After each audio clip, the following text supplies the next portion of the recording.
Well, I started off doing karate in 1960, and by 1967 I had done well with it, but it started to feel crude to me.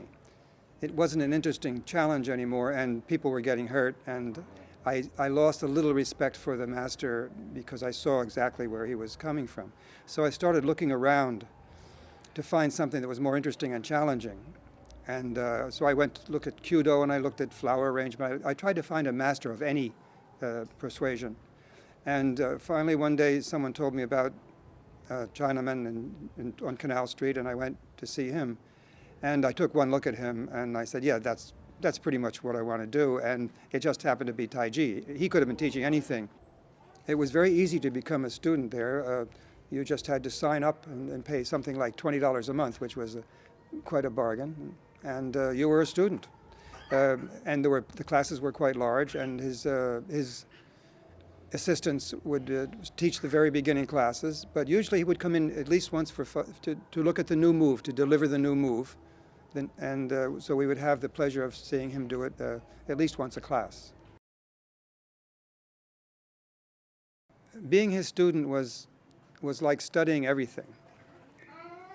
We were there to study. I was there. I paid to study Taiji. I was studying Tai Chi, but everything he did was a lesson. He'd come into the studio at first every time. Some students would bring flowers.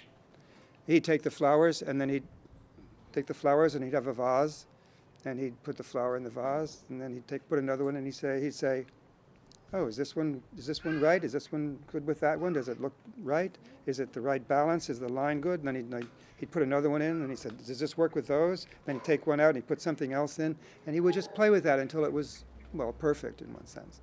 And that was a lesson before we ever did anything else.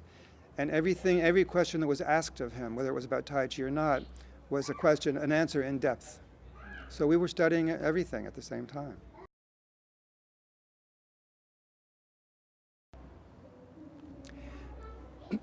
He seemed to have no attitude. His ego was very healthy. He seemed to exude love for everybody, and tolerance, non-judgment. Well, some people came from another school once, and one of them sort of attacked Herman Kaus a little bit too hard, and Herman threw him down on the ground. And the ground, it wasn't like cement in the studio, it was hard wood though. And it made a very big noise, and everybody turned around. And Cheng Man Ching went down, and he said to Herman, no, never do that, never hurt anybody, no matter what they do. You must have control over that. And he apologized. He made him apologize to that student. I thought that was pretty good. He was always saying, don't hurt anybody. When he would push us so hard that we were, not hard, but so strongly that we would go up in the air, he would always hold onto our hand and pull us back down again so we wouldn't hit the wall too hard. So no, mine isn't changed from the way he taught it to me, hardly at all. We all have different personalities and different body structures, so there's always a little bit of difference in everyone's form. And then maybe someday I'll have an idea or a feeling, and I'll go in a different direction slightly. But I'm still trying to find out how that's all working from his energy messages that I still have in me. His wish was that Tai Chi would spread all over the world. I think that he foresaw a health crisis in the world. It wasn't so hard later, but when he was talking about it in the 60s, it was still not that obvious. Right now it's coming to a head. His form is not difficult to do physically. It doesn't, to ask people to spend a half hour twice a day is really daunting. Most people don't have the ability to do that. And some of the forms, the long forms, are very difficult physically to do. You want to be able to have a form that young people and people that are not entirely healthy can start doing, and old people can do. And if you put that out there, and it has all of the health benefits of the other forms, which I think he kept, then it'll be something that people can actually do. And whatever form you study, it's the one you do that's going to be giving you the health benefits. And I think it's that. I don't think he was as interested in the martial part as he got older because, you know, he wasn't interested in fighting anymore.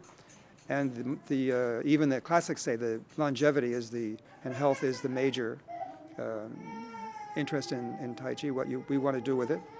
So I think that he went more and more into the health part, and he would talk to us about that more than the fighting part.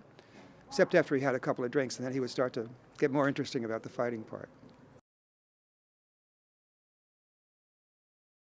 I hope that Tai Chi gets to be as popular as yoga is now. Yoga has just exploded in popularity. Every magazine is carrying an article about the wonders of yoga for your health, and there are many kinds of yoga. And I'm really looking forward to Tai Chi being as popular as that. It's not as easy to do as yoga, and there are not as many kinds of it, but there's enough variety in it now that people can take their choices. And since there is such a health crisis, this whole thing with curing health problems with medicines is just out of hand. The medicines cost a lot of money. They only cure the symptoms. If we can get people to live healthier to start with and not get the diseases, then it's a better style of life. This meeting in Hannover was very, very pleasurable. So far, it's halfway over. This meeting was very good. I met more terrific people. The food's great, and the organization seemed to have been good. There were very few confusions on my part. Everybody seemed to be getting what they wanted. Yeah. Food is very good. I'm enjoying it very much in Hanover. Good. Anyway, thank you very much for the interview. Okay, you're quite welcome.